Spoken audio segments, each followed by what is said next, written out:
Another American warship just caught on fire, but this time it's completely destroyed and it can't even move. But as well as that, Iran has developed a new torpedo which can completely destroy warships, and a lot more. So here's all of the news you've missed from just the last 24 hours. First, an American destroyer has been completely destroyed after a fire started on board the ship and completely ruined it, to be honest with you. Well, the report said, quote, "The fire knocked out the electricity and the propulsion system on the destroyer." Now, it's worth knowing this is the USS Higgins destroyer, and it was last seen in the South China Sea, suggesting it probably happened there. In fact, if we go back to August, the ship was actually sailing illegally in Chinese waters in the Scarborough Shoal. China intercepted the ship then and warned it, telling it to leave. And it did. Well, fast forward to now, the ship has just caught on fire. Now, we don't know the cause of this fire. We don't really have many details about this. All we know currently is that we are being told this by an anonymous US official. However, there's a lot of evidence to back it up. He said, quote, "The fire was contained to one piece of equipment and the flames did not spread." He also said, quote, "No injuries to US service members have been reported." It's worth knowing, though, that this comes only a few months after the USS Gerald R. Ford aircraft carrier was completely destroyed in a fire. That is America's current best aircraft carrier. It's the biggest, most expensive. Now, the official report is that the fire was quickly under control, but our information says that it took at least 22 hours to get the fire under control,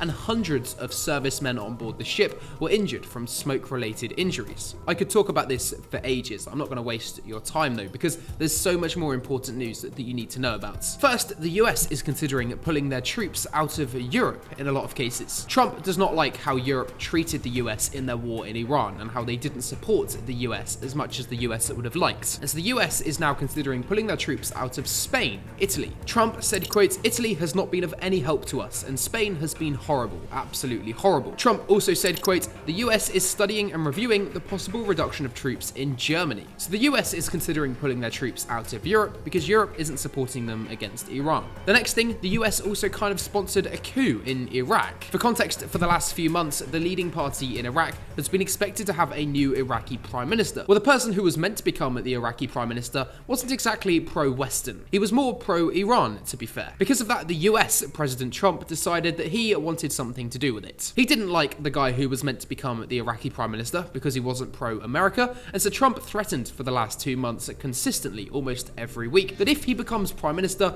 then the US will cut relations, trade, deals, aid, etc. with Iraq. So basically, Iraq had no option but to find a new candidate, a pro-Western candidate. And now they've announced that, and they found one. And today, Trump has come out and given his support to this new Iraqi prime minister and the candidates. Trump said, quote, "We look forward to a strong, vibrant, and highly productive new relationship between Iraq and the US." He also said, quote, "This is the beginning of a tremendous new chapter between our nations." Now, this guy would not have become the Iraqi prime minister if it wasn't for Trump's threats towards Iraq. So basically, the US has kind of influenced the election. Still more to come, though, to fire at you. Today, Israel took a huge amount of damage in their war against Hezbollah. Israel is still in southern Lebanon. They have thousands of troops there, and they're still fighting Hezbollah, despite there being a ceasefire. Today, though, in the first 12 hours of the day, before lunchtime, at least 4 Israeli Merkava tanks were hit, 1 Hermes 450 drone was shot down, and at least 12 Israeli soldiers were confirmed to be wounded. Now, despite there being a ceasefire, Israel has taken more damage today than they did in any single day throughout the entire war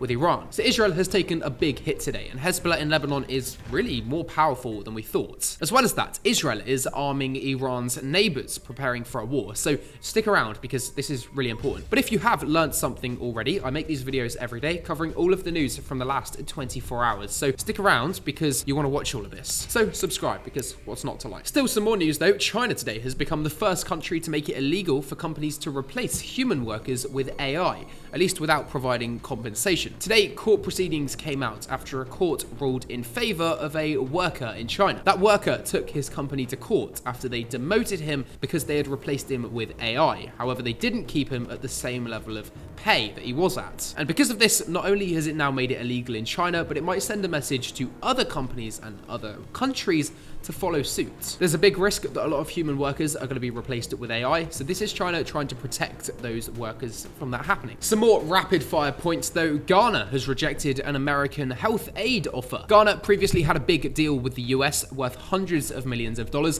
for the US to provide health aid to Ghana in return for Ghana carrying out research on diseases there. Well, today Ghana has rejected that offer because they don't want to hand over sensitive information about their citizens and their citizens' blood work, etc. to another country. Not a great look for the US, and the US has lost out on quite a big partner here. As well as that, Burkina Faso is on high alert at the moment. If you've been watching my videos, you would know that on the weekend, Mali, their neighbor, had a big attack. The defense minister of Mali was killed in that attack, and the group that attacked Mali was trying to overthrow the government. They failed, but only because Russia also had to come in and save Mali. That's how big the attack was. And so today, Mali's neighbor, Burkina Faso, is on high alert because they worry the same thing might happen to them. Right now, the important stuff. And Iran has unveiled a torpedo that can sink almost any warship. By far, the most important piece of news from the last 24 hours. So first, I'm going to tell you two other things, so you get the best till last. First, an independent investigation has come out today saying that 167 Russian cargo flights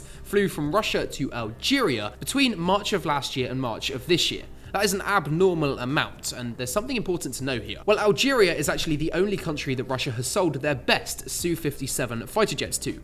Algeria, between 2018 and 2022, over 76% of the military equipment that Algeria bought was from Russia. Algeria has over 60 Russian Su-30 fighter jets, etc. So Algeria is a big partner of Russia, but these cargo planes that are landing in Algeria tell us something big. And it's actually not necessarily because of Russia and Algeria's support to each other. It's actually because of what's happening to Algeria's neighbor, Morocco. Algeria and Morocco have always been close to war. Their tensions are never good. However, over the last year or so, Morocco has been getting more and more support from the West. We recently got pictures of a Patriot air defense system under a cover, traveling in secret through Morocco. So Morocco is getting a lot of Western support. However, that is not very public. But what is public is the Russian support to Algeria. Now, we don't know what was on board at these Russian cargo planes, but if Russia is prepared to deliver their best fighter jets to Algeria, they're also likely to deliver Russia's next generation technology. Russia has technology which we don't know about, and it's likely Algeria is getting their hands on it. Algeria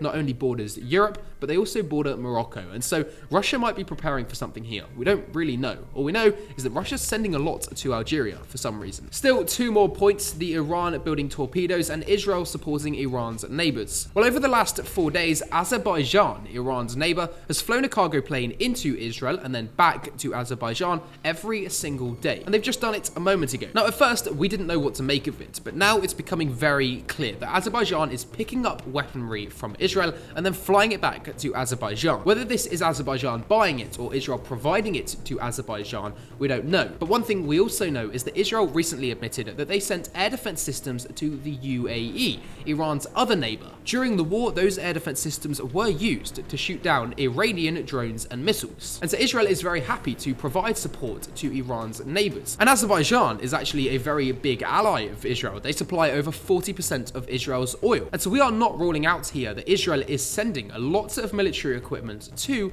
Azerbaijan. So Israel here seems to be supplying Azerbaijan and building up Azerbaijan's military, possibly building up a military presence on the border with Iran. That's a big deal. And we only know about that because we track these flights. And finally, possibly one of the most important points is that Iran has just unveiled a new torpedo. But not just any torpedo. Iran says that this weapon will give the US, quote, a heart attack. And the report said, quote, imagine an underwater super weapon that travels like a bullet and can slice through enemy warships and submarines. Now, we believe what Iran is about to unveil, because they haven't actually unveiled it yet, they've just kind of teased it, is something called the Hoot torpedo. This has been talked about for years. However, Iran recently announced that they have completed the development of it. But it seems it's about to come into service. Iran recently said the US is, quote, deeply afraid of this torpedo. That's for good reason though. The report said, quote, this torpedo moves so fast that defenses have barely any time to react. Now, something important is that Iran has developed many missiles over the years. We've seen them throughout their war with Israel and the US. But one thing we've never really seen from Iran is underwater weapons like torpedoes. Obviously, that is a prerequisite to bombing warships. Torpedoes are really the only thing that can do that. And then submarines, obviously. But now Iran seems to be about to unveil a torpedo.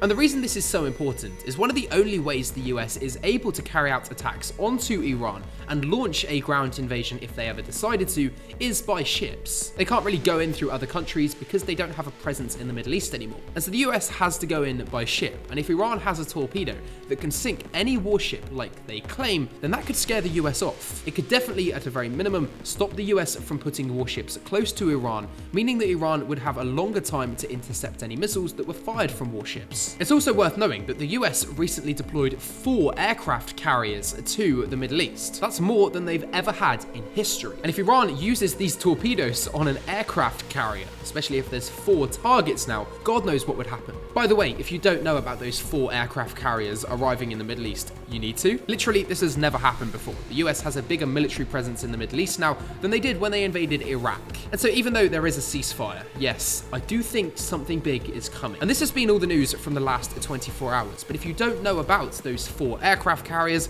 all of this is kind of pointless. And so, to make sure you haven't wasted your time watching this video, and to make sure you have a better understanding of this video, make sure you watch this video. So click here to find out about those 4 aircraft carriers being in the Middle East, because I promise you, you won't regret it. And if you have seen it, click and subscribe and come back tomorrow for the next daily news recap where I cover all of the news from the last 24 hours.